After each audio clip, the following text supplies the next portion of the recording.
Hello friends, welcome to my channel. आज मैं आपके लिए ऐसी रेसिपी लेकर आई हूँ जो कि आपकी प्रॉब्लम सॉल्व कर देगी। जी हाँ, मैं लेकर आई हूँ टिफ़िन बॉक्स रेसिपी, वो भी बहुत ही टेस्टी और हेल्दी भी। और बच्चों को जब आप ये रेसिपी देंगे ना तो वो बहुत ही खुश हो जाएंगे। तो आपको लगेगा पता नहीं हमने कितनी मेहनत करके बनाई है आज की रेसिपी। और ये बहुत ही हेल्दी भी है, टेस्टी भी है। तो चलिए बनाते हैं। मैंने इसके लिए यहाँ पर लिया है 2 कप गेहूँ का आटा। आप चाहें तो इसके लिए मैदा भी ले सकते हैं। और साथ में मैंने ऐड किया है आधा चम्मच चीनी और आधा चम्मच नमक और 1 छोटा चम्मच घी। आप घी की जगह बटर भी यूज़ कर सकते हैं।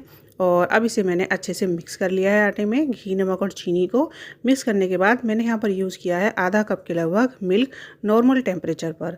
आप मिल्क की जगह पानी भी ऐड कर सकते हैं, पर मैंने आधा कप मिल्क लिया है। और अगर दूध कम पड़े तो उसके बाद आप पानी भी ऐड कर सकते हैं। उसका हम सॉफ्ट सा डो बना लेंगे। बहुत हार्ड डो नहीं बनाना है, जैसे रोटियों के लिए बनाते हैं ना वैसा ही। और ये देखिए हमारा डो तैयार है। और अब मैंने इसे कवर करके रख दिया है। हल्का सा घी की लेयर लगा ली थी ऊपर से। और अब मैंने यहाँ पर कट किया है 1 प्याज और 1 शिमला मिर्च, इस तरीके से लंबाई में। इस तरीके से कट कर लेंगे। और मैंने लिया है 200 ग्राम के लगभग पनीर। और पनीर को इस तरीके से लंबाई में थोड़े मोटे टुकड़ों में कट कर लिया है। ज़्यादा पतले टुकड़ों में कट करेंगे ना तो वो चलाते टाइम टूट जाएगा। और मैंने पैन में लिया है 1 टेबल स्पून के लगभग बटर। आप बटर की जगह घी भी यूज़ कर सकते हैं। और फ्लेम ऑन करके बटर गर्म होने पर मैंने इसमें ऐड किया है 6 से 7 कली लहसुन की बारीक चॉप की हुई और 1 छोटा चम्मच अदरक का चॉप किया हुआ। मैंने यहाँ पर इसे ग्रेट कर लिया था और इन्हें हल्का सा भून लेंगे। और इनके हल्का सा भुनने पर जो हमने शिमला मिर्च और प्याज लंबाई में कट करके रखा था वो हम इसमें डाल देंगे और थोड़ा सा भून लेंगे। और फिर मैंने इसमें ऐड किया है नमक स्वादानुसार। और क्योंकि उसमें भी पड़ा है ना आटे में थोड़ा सा नमक, तो इसीलिए उस हिसाब से डालिएगा। और इसको हम भून लेंगे, हल्का सा ही भूनना है। उसके बाद मैंने ऐड किया है 1 चम्मच धनिया पाउडर, आधा चम्मच जीरा पाउडर और आधा चम्मच हल्दी पाउडर। मसालों को हम लो फ्लेम पर भून लेंगे। लेकिन हम जब प्याज और शिमला मिर्च भूनेंगे ना तब हम इसकी फ्लेम मीडियम रखनी है, मीडियम टू हाई। क्योंकि उस टाइम इसमें से पानी निकलता है ना, तो ज़्यादा पानी ना छोड़े इसलिए। और अब मैंने इसमें ऐड की है 1/4 चम्मच के लगभग कसूरी मेथी। और इसे भी हम मिक्स कर लेंगे मसालों में। और इस टाइम हम फ्लेम मीडियम रखेंगे, क्योंकि प्याज और शिमला मिर्च से जो पानी निकलेगा ना वो ड्राई हो जाए। तो अब मैंने इसमें ऐड किया, मसाले हमारे भुन गए हैं। तो उसके बाद मैंने ऐड किया है पनीर। और पनीर को भी हम लो टू मीडियम फ्लेम पर इस तरीके से मसालों में चलाते हुए मिक्स कर लेंगे। देखिए पनीर अच्छे से मिक्स हो गया, थोड़ा सा भुन भी गया है। तो बस फ्लेम हमने यहाँ पर ऑफ कर दी है। और अब मैंने इसमें ऐड किया है ताज़ा हरा धनिया की पत्ती चॉप की हुई। तो इसे भी इस तरीके से चलाकर सब्जी में मिक्स कर लिया है। तो हमारी रोल वाली सब्ज़ी तैयार हो गई है, जो हम रोल पर लगाएंगे ना। तो सब्ज़ी हमारी बनकर तैयार हो गई है। इसको हम रखते हैं एक साइड में। देखिए कितनी टेस्टी और यम्मी लग रही है। और अब हम अपना आटा देखते हैं। जो हमने ढककर हल्का सा घी लगाकर रख दिया था, ये देखिए कितना अच्छा सॉफ्ट और बिल्कुल मुलायम हो गया है। तो मैंने इसमें से एक इस तरीके से पेड़ा ले लिया है, थोड़ा बड़े साइज़ का। इस तरीके से हम पेड़ा लेंगे। और यहाँ पे मैंने 2 पराठे तैयार कर लिए हैं एक साथ। तो इसमें मैंने हल्का सा ड्राई आटा लगा लिया है। उस तरीके से इसको हम बेलकर बड़े साइज़ का कर लेंगे।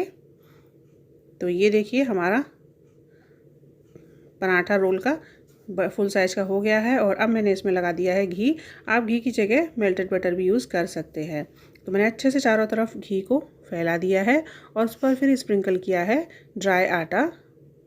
इस तरीके से अच्छे से स्प्रिंकल कर देंगे चारों तरफ। तो ये देखिए आटा भी हमारा स्प्रिंकल हो गया है। और अब इसको एक साइड से इस तरीके से उठाते हुए जिग जैग करके, ये देखिए जैसे फ़ैन होता है ना उस तरीके से, जो हम हाथ से बचपन में बनाते थे उसी तरीके से देखिए एक तरफ से उठाते हुए इसकी हमें इस तरीके से प्लेट्स बनानी है। ये देखिए बड़ी आसानी से प्लेट्स बनती जा रही हैं। बस धीरे धीरे इस तरीके से सारी प्लेट्स हम बना लेंगे। तो ये देखिए सारी प्लेट्स बन गई हैं इस तरीके से। और अब इसको हम एक साइड से इस तरीके से गोलाई में गोल करते हुए, रोल करते हुए, अंदर की तरफ मोड़ते हुए इसका एक पेड़ा बना लेंगे इस तरीके से। देखिए पूरी तरीके से ये फोल्ड हो गया ना, तो इसका जो किनारा है उसको नीचे की तरफ दबा देंगे। नीचे की तरफ इसको बंद कर देंगे इस तरीके से। और बंद करके हथेलियों से थोड़ा सा इसको फैला लिया है इस तरीके से। और फैलाकर इस पर मैंने ड्राई आटा दोनों साइड में लगा लिया है, नीचे भी और थोड़ा सा इसके ऊपर भी लगा लेंगे। ये देखिए जो ऊपर वाली साइड है वो मैंने नीचे पलट दी है। इस तरीके से लगा लेंगे और इसको बेल लेंगे। और बेलकर हम जितना बड़ा बेल सकते हैं उतना बड़ा हम इसको बेल लेंगे। और ये देखिए इसी तरीके से हमने अपने दोनों पराठे बेलकर तैयार कर लिए हैं। अब यहाँ पर मैंने तवा गरम कर लिया है और उस पर पराठे को इस तरीके से रख दिया है। थोड़ी देर बाद इसकी जो साइड नीचे वाली सीख गई है उसको हम पलट लेंगे, ऊपर की तरफ कर लेंगे और इस पर लगा लेंगे घी और इसे चारों तरफ अच्छे से फैला लेंगे। तो घी हमारा चारों तरफ अच्छे से फैल गया है और अब हम इसको नीचे वाली साइड फिर से ऊपर कर देंगे। ये देखिए सिकने लगा है हमारा पराठा और दूसरी साइड पर भी इस तरीके से हम घी लगाकर अच्छे से चारों तरफ फैला लेंगे। तो ये देखिए ये भी घी अच्छे से लग गया है और इसी तरीके से हम और फ्लेम हमें मीडियम रखनी है। मीडियम फ्लेम पर हमें पराठे सेकने हैं और ज़्यादा ठंडा हो जाए तवा तो थोड़ी देर के लिए हाई करना है, फिर मीडियम कर देना है। और इस तरीके से देखिए चारों तरफ से दबाते हुए पराठे को अच्छे से सेक लेंगे। ये पराठा हमारा सिक कर तैयार हो गया है और ये देखिए इसमें कितनी सारी लेयर बनी है। ये देखिए बहुत लेयर बनी है ये। तो ये पराठा इतना सॉफ्ट और मुंह में घुलने वाला पराठा है ना, जिस तरीके से मैंने आप में इसमें नमक, चीनी और घी ऐड करके दूध से जो हमने इसका डो बनाया था ना, तो उस वजह से ये पराठा इतना सॉफ्ट और इतना यम्मी बना है कि मुंह में जाते ही घुल जाएगा। बच्चे हो या बड़े, इस तरीके से पराठे आप नॉर्मल पराठे भी बनाएंगे ना तो बहुत अच्छे लगेंगे। और यहाँ पर मैंने लिया है मिंट फ्लेवर का मेयोनीज़ और आप चाहें तो प्लेन मेयोनीज़ भी ले सकते हैं वाइट वाला। मेरे पास था तो मैंने ये वाला ले लिया है और इसको मैंने इस तरीके से लंबाई में फैलाकर स्पून से स्प्रेड कर लिया है बीच में, जहाँ पर हम सब्जी रखेंगे ना पनीर वाली वो वहाँ पर। और फिर उसके ऊपर मैंने थोड़ा सा लगा लिया है टमाटो केचप, क्योंकि बच्चों को केचप ज़्यादा अच्छा लगता है। और ये लगाने से ना हमारा रोल ड्राई नहीं होगा खाते टाइम, तो वो बहुत ही जूसी सा रहेगा। और उसके ऊपर हमने अपनी पनीर की सब्ज़ी, जो रोल वाली सब्ज़ी है ना, वो हमने रख ली है। और फिर से मैंने ऊपर से हल्का सा मेयोनीज़ लगा लिया है। आपके बच्चों को मिंट फ्लेवर का पसंद है या वाइट वाला पसंद है, वो आप अपने हिसाब से देख लें। और या फिर आप इसकी जगह मिंट की चटनी, हरी धनिया की चटनी भी यूज़ कर सकते हैं। और फिर हल्का सा मैंने केचप लगा लिया है और इसे हम कर लेंगे रोल। अच्छे से रोल करके इसको हम बंद कर देंगे। ये देखिए हमारा पनीर रोल बनकर तैयार है। आप इसे डायरेक्ट इसी तरीके से भी खा सकते हैं, पर हमें इसे देना है बच्चों को। देखिए कितना यम्मी लग रहा है, टेस्टी लग रहा है ना, खाने का मन कर रहा है अभी। पर हमें इसे बच्चों को स्कूल के लिए पैक करना है, तो मैंने यहाँ पर लिया है रैपिंग पेपर। अच्छे से इसको रैप कर लेंगे, जिससे कि बच्चों को टिफ़िन में खोलकर खाते टाइम फैले ना, ये खुले ना। और ये देखिए हमने अपना रोल अच्छे से रैप कर लिया है।